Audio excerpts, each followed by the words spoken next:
Welcome to our channel. Today we how to uninstall Moomoo app, beginner guide step by step clearly. To uninstall the Moomoo app, first, locate the app icon on your device's home screen. Press and hold the Moomoo app icon until a menu appears. If your device supports it, tap on Remove App or similar option. You may also see a Delete App option, select this if available.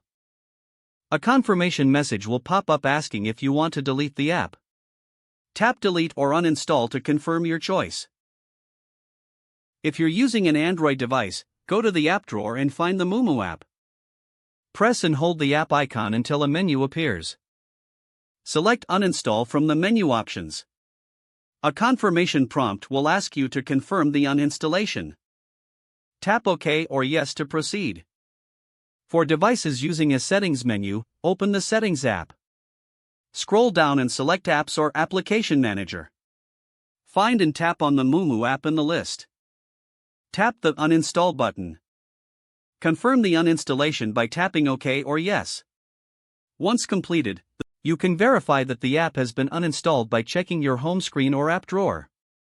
If the page does not load, refresh the browser or try again in a private or incognito window.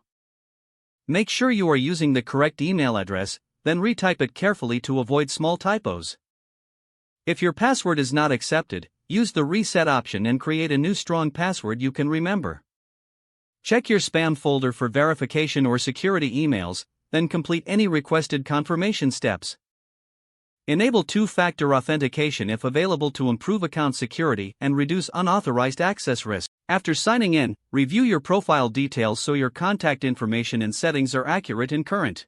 If you see an error message, note it down and try again after restarting your device and internet connection.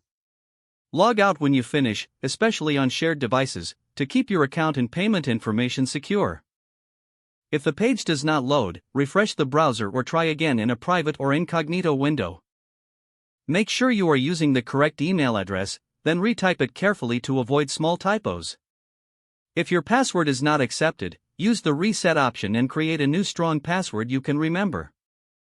Check your spam folder for verification or security emails, then complete any requested confirmation steps. Don't forget to like this video and subscribe to our channel for more step-by-step tech guides.